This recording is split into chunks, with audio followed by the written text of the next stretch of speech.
오늘 코스피 지수 종합지수를 보면은 1% 정도 상승을 했습니다. 근데 중형주 지수, 코스피 중형주 지수가 2.2% 급등하면서 신고가를 뚫어버렸어요. 제일 소외됐던 소형주 섹터도 여기서는 대형주 아니면 주식이 아닌 것처럼 느껴졌는데, 이때쯤 되면 어떻게 되냐면, 야, 뭐하러 대형주를 해? 재미없게. 중소형주 중에 좋은 종목이 이렇게 많은데.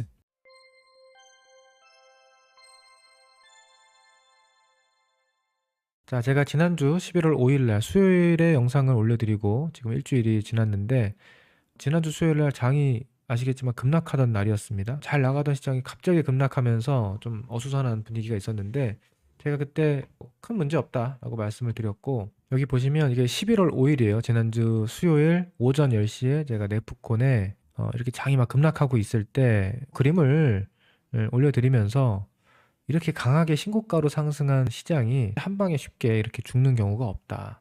설령 죽더라도 이번에 죽는다고 보지도 않지만, 시장이 이번처럼 강한 상승세에서 외봉으로 뾰족하게 죽는 경우는 극히 드물다. 강한 기술적 반등이 조만간 나타날 수 있으며 바로 신고가는 어렵더라도 최소 지그재그 수렴 구간으로 진행될 가능성이 높음. 제가 정확하게 말씀을 드렸죠. 지난주 수요일입니다. 그렇게 하고 지금 시장이 이렇게 한 방에 죽지 않고 지그재그로 진행되고 있습니다. 자, 그러면은 앞으로 장은 또 어떻게 될 거냐? 지금 위쪽으로 반등이 어느 정도 꽤 나왔기 때문에 살짝 여기서 밑으로 좀 출렁이는 흐름, 뭐 정확하게 어디까지 언제까지 출렁일지는 좀 봐야 돼요. 미국에서 나오는 뉴스라든지 여러 가지 상황들에 따라 달라지겠지만, 4,000포인트 전후 한번 테스트를 또 할 수 있는 가능성이 있고요. 만약에 악재가 하나 나온다, 단기적으로 조금 노이즈가 나온다 그러면 3,900대를 한번 11월 중에 또 볼 수도 있지 않을까라는 생각은 하고 있는데, 그래봤자 박스권이에요, 박스권. 네, 그래봤자 박스권이고, 만약에 좋은 쪽으로 전개가 되면 시장이 살짝 위를 한번 넘어갈 수도 있겠지만, 그래봤자 또 박스권이다. 그래봤자 4,300을 넘어가면서 크게 시세가 나오기는 좀 어렵다, 그렇게 보고 있거든요.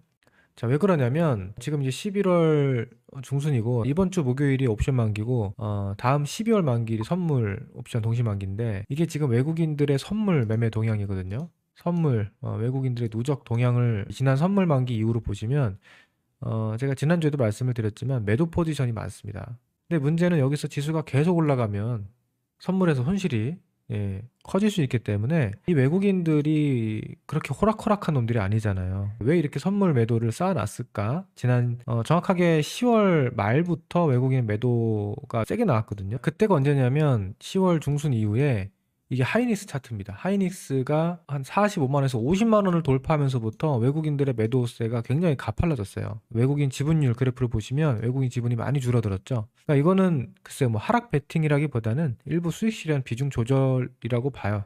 네. 근데 어쨌든 외국인들이 10월 말부터 조금 수익 실현을 많이 하면서 비중을 줄였고, 삼성전자 하이닉스가 쉰다. 그러면 어떻게 되겠습니까? 당연히 코스피 지수가 쉬겠죠. 코스피 지수가 쉴 수 있겠죠. 그러니까 여기 위에서는 선물 매도를 왕창 누적을 하면서, 지수가 여기서 계속 추가 급등하는 방향보다는 당분간 좀 조정을 소화할 가능성, 또 약간의 무슨 노이즈가 나온다든지 혹시나 악재가 나오면 이 상승에 대한 기술적 조정이 좀 깊어질 수도 있기 때문에, 그거에 대한 포지션을 좀 만들어 놓은 게 아니냐. 그래서 외국인들의 포지션을 봤을 때는 저는 이제 12월 중순까지 시장 지수는 좀 붙잡혀 있는 박스권에 갇히는 그런 형태가 될 가능성이 높다. 네, 그러니까 아까 봤던 이런 그림이 계속 이어질 수 있는 거죠. 그래서 지금 지수 관점에서는 적정 비중, 좀 밸런스를 맞춰서 가는 게 좋을 것 같아요. 매매를 하되 현금 비중이라든지 이런 거 조금씩은 남겨두면은 안정감이 있을 거고, 그리고 너무 막 급등하는 종목 쫓아가면 안 됩니다. 무슨 말이냐면, 지수가 추세적으로 가는 구간에서는 가는 만에 올라타는 게 좋을 수 있어요. 예. 여기서 반도체 끌고 왔잖아. 근데 여기서부터 지수가 만약에 이렇게 출렁출렁 간다고 하잖아요. 정확한 궤적은 이제 봐야 되겠지만, 그럼 여기서부터는 올라가는 거 따라가면 물리고, 내려가는 거 팔면 다시 올라가고, 올라가는 거 사면은 따라가면 또 물리고, 이런 식으로 종목별, 섹터별 순환매가 계속 반복이 될 가능성이 높습니다. 그래서 여러분들 어제도 보시면 제가 어제 오전장에 올려드린 거예요. 삼성전자 5%, 하이닉스 5%, 거의 6% 급등했고, LG엔솔도 막 급등했잖아. 그래서 이런 쪽 아니면 종목들이 안 가고 답답했단 말이에요. 근데 그때 어떻게 됐습니까? 어제 오전에만 해도 바이오 다 막 흔들렸고요. 엔터라든지 화장품, 반대편, 그러니까 반도체로 수급이 막 쏠리다 보니까 다른 종목들이 막 흔들리는 그런 경우가 많았는데, 오늘은 어떻게 됐어요? 네, 아시겠지만 오늘은 어제랑 또 반대였죠. 삼성전자 하이닉스가 조정을 소화했고요. 크게 움직이지 않았고 바이오가 급등을 했습니다. 그죠? 오늘 바이오가 급등했어요. 그러니까 물론 바이오가 오늘 이후 내일 모레 시세가 이어질 수는 있겠죠. 근데 이런 자리에서 이제 바이오를 쫓아 들어가는 거는 단기 트레이딩, 추세를 추종해서 단기 시세를 먹는 뭐 그런 트레이딩으로는 괜찮을 수 있는데, 일반 투자자분들이 특히 이제 직장인분들이 이런 식으로 쫓아가는 플레이를 하다 보면 이런 박스권 장세에선 수익이 생각보다 오히려 안 납니다. 예, 오히려 수익이 안 날 수가 있고 엇박자가 날 수가 있어요. 그러니까 어제 같은 경우 반도체로 막 쏠릴 때 반대편에서 좋은 종목들을 오히려 잘 주워 담거나 잘 견디는 게 잘하는 거고요. 오늘 같은 경우에는 또 바이오 올라간다고 막 바이오 쏠릴 때 다른 쪽이 좀 눌리거나 출렁이는 종목들 중에서 또 좋은 종목이 있거든요. 그래서 아무튼 이런 구간은 당분간은 추격 매매보다는 약간 순환매를 노리는 그런 전략으로 보시면 좋지 않을까 싶습니다. 자, 그리고 제가 또 좋은 거 하나 보여드릴게요. 오늘 특이사항이 하나 있었는데 오늘 코스피 지수 종합지수를 보면은 1% 정도 상승을 했습니다. 근데 중형주 지수, 코스피 중형주 지수가 2.2% 급등하면서 신고가를 뚫어버렸어요. 그러니까 코스피 종합지수는 신고가를 못 뚫었는데 중형주가 뚫었죠. 그리고 소형주 지수도, 원래 소형주는 가장 부진한 시장이었는데 최근에 소형주 보시면 지난 7월달 고점은커녕 9월달 고점도 못 넘어가고 있거든요. 그러니까 제일 소외됐던 소형주 섹터도 이번 주에 강한 반등이 나오더니 이렇게 오늘도 세게 올라옵니다. 자, 그러니까 이거 뭐냐면 시장이 순환하는 시그널이 나오고 있는 거예요. 제가 지지난주에도 말씀을 드렸는데, 불과 얼마 전까지만 해도 시장이 우리에게 어떤 거를 강요했냐면 대형주만 간다. 너네 대형주 아니면 수익 안 나. 대형주 해야 돼. 삼성전자 하이닉스 아니면 주식이 아니야. 이런 식으로 굉장히 가스라이팅을 했단 말이에요. 그러니까 그때 이제 야, 이거 안 되겠구나 해서 중형주도 그냥 다 팔아 제끼고 소형주 다 포기하고 손절하고 대형주를 갈아타야겠다라는 그런 수급이 막 들어왔을 텐데, 그리고 이제 지난주에 깐부회동으로 삼성전자 뭐 이런 쪽으로 이슈가 강하게 발생하면서 대형주 수급이 많이 쏠렸단 말이에요. 대중들이. 그러니까 기가 막히게 거기서부터 이 대형주 지수가 좀 무거워지고 있고, 네, 여기가 이제 가벼워진 겁니다. 여기가 가벼워지면서 이제 오히려 더 탄력적으로 올라오고 있다. 네, 이런 모습을 볼 수가 있어요. 물론 뭐 모든 대형주가 다 그렇고 모든 중소형주가 다 그런 건 아닙니다. 근데 일반적으로 대형주라고 하면은 삼성전자 하이닉스라고 보시면 돼요. 우리나라 시장에 종합 지수를 이끌고 대형주 지수를 이끄는 비중이 삼성전자 하이닉스가 압도적으로 크기 때문에, 그래서 제가 지난주에도 말씀드렸지만 최근에 AI 열풍으로 막 급등했던 대형주들, AI 관련 급등 대형주들은 당분간 조정이 좀 필요할 수 있다. 손익비가 떨어진다. 라는 관점이고요. 오히려 반대편에서 조금 주춤했던, 그리고 반도체에 치여서 수급적으로 막 피해를 받고 흔들렸던 종목인데 좋은 종목이야. 그런 종목은 이제부터 오히려 살아날 수가 있다. 그리고 그런 흐름이 지금 나오고 있다. 제가 과거의 사례 한번 보여드릴게요. 자, 보시면 이게 언제냐? 2020년 그리고 2021년 가는 그 길목입니다. 코로나 팬데믹 이후의 급등장. 이때도 보시면 같이 상승을 하다가 어느 순간 되니까 대형주로 쏠림이 발생을 해요. 여기서 삼성전자라든지 대형주 쏠림이 굉장히 심했어요. 그래서 중소형주들도 갖고 있으면 뭐 좋긴 좋았는데 이 포모 현상이 많이 일어났어요. 이때 삼성전자 막 급등하고 애플카 이슈 나오면서 LG전자 상한가 가고 현대차 급등하고 하니까 야, 중소형주 내가 뭐하러 하냐. 이거 다 현대차, 기아차, LG전자만 해도 저렇게 수익이 많이 나는데 하면서 대형주로 가스라이팅이 많이 들어갔단 말이에요. 그러니까 이쪽으로 수급이 더 쏠리고 상대적으로 중소형주들은 막 가벼워지고 그런 현상들이 있었습니다. 그 뒤에 보여드릴게요. 그 뒤에 보시면 이거 보세요. 대형주는 이때 고점을 찍고 가긴 갔어요. 근데 약하죠. 약합니다. 그러니까 여기까지는 좋았는데 여기서부터는 별로 재미가 없어요. 근데 중형주 지수는 여기서부터 꽤 한마디 크게 갑니다. 그죠? 꽤 한마디 크게 갔어요. 그 다음 소형주 지수 여기서 꽤 크게 한마디 또 가요. 여기서는 대형주 아니면 주식이 아닌 것처럼 느껴졌는데 이때쯤 되면 어떻게 되냐면 야, 뭐하러 대형주를 해? 재미없게. 중소형주 중에 좋은 종목이 이렇게 많은데 이렇게 된다니까요. 항상 시장이 뭐 매번 꼭 그런 건 아니지만 이런 경향이 많다는 얘기예요. 그래서 항상 시장이 우리한테 가스라이팅을 합니다. 너 이거 해야 돼. 너 저거 해야 돼. 계속 그런 식으로 유도를 하는데 항상 우리는 그 반대편의 변화 가능성을 열어놔야 된다는 거예요. 특히나 어떤 현상들이 충분히 길게 벌어진 다음에는 그 똑같은 현상이 계속 가진 않잖아요. 그래서 초반에 대형주가 강한 시장이 딱 나오기 시작한다. 그러면 그때는 빨리 대형주로 따라 붙어서 그쪽에 집중하는 플레이가 좋지만 어느 정도 이상에서는 반대를 봐야 되는 거예요. 자, 그리고 보시면요. 지금 코스피 지수가 여기서 1차 상승 그리고 2차 상승이 거의 찼고요. 마디적으로도 거의 찼고, 그리고 밑에 보시면 RSI 지표가 있는데 이게 주봉입니다. 주봉 기준으로 RSI 과열이 굉장히 심하게 들어왔어요. 이게 일봉이 아니고 주봉이기 때문에 주봉상 과열, 과매도는 가끔 오거든요. 가끔 오는데 그게 이번에 온 겁니다. 네, 이번에 과열이 상당히 크게 들어왔는데, 보통 이런 구간에 들어오면은 뭐 무조건 고점은 아닙니다. 여기도 보시면 그 이후에 아까 본 게 여기에요. 방금 전에 제가 비교해드렸던 차트가 2021년 초죠. 여기도 고점은 아니야. 근데 탄력이 그다음부터 떨어지죠. 여기도 과열이 들어온 이후에 고점은 아닌데 탄력이 떨어집니다. 이 뒤에는 중소형주들이 좀 강해지는 경향이 많았어요. 그래서 이번에도 과열이 세게 들어왔고, 이후에 이게 고점은 아니고 횡보하면서 좀 더 추가 상승을 이어간다 하더라도 중성주 쪽도 계속 여러분들이 포기하지 말아야 된다. 제가 삼성전자 하이닉스에 대해 부정적인 멘트를 하는 게 굉장히 조심스럽지만, 제가 드리고 싶은 말씀 뭐냐면, 얘네가 앞으로 못 간다, 떨어진다라는 얘기가 아니고 상대적인 매력도가 낮다는 거예요, 이제. 왜냐면 먼저 지금 다른 종목들보다 미래 성장 동력을 빠르게 반영을 해놨기 때문에 매력도가 좀 떨어졌다라는 얘기입니다. 제가 이거 근거를 하나 보여드리면, 이게 얼마 안 됐어요. 지난 10월 3일, 10월 초입니다. 10월 초에 제가 반도체 밸류에이션 분석을 올려드린 적이 있는데, 삼성전자 하이닉스 1분기 실적, 그리고 그 실적에 대한 이제 멀티플 곱하기 4 멀티플, 그리고 2분기 실적에 대한 곱하기 4 멀티플, 그리고 3분기 실적에 대한 곱하기 4 멀티플을 저희 팀이 각 종목별로 이렇게 계산하는 그 툴이 있습니다. 근데 이때만 해도 하이닉스의 3분기 영업이익 예상치 대비 멀티플이 6.6배밖에 안 됐어요.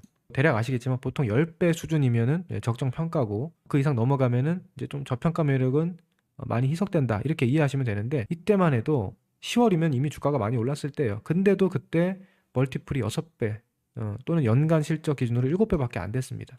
그러니까 지난 상반기라든지 여름에는 엄청 쌌겠죠. 10월에도 이렇게 쌌는데. 근데 자, 지금 어떻게 됐냐면 10월 달 주가가 너무 많이 오르면서, 자, 제가 이거 지금 현재 데이터를 가져왔거든요.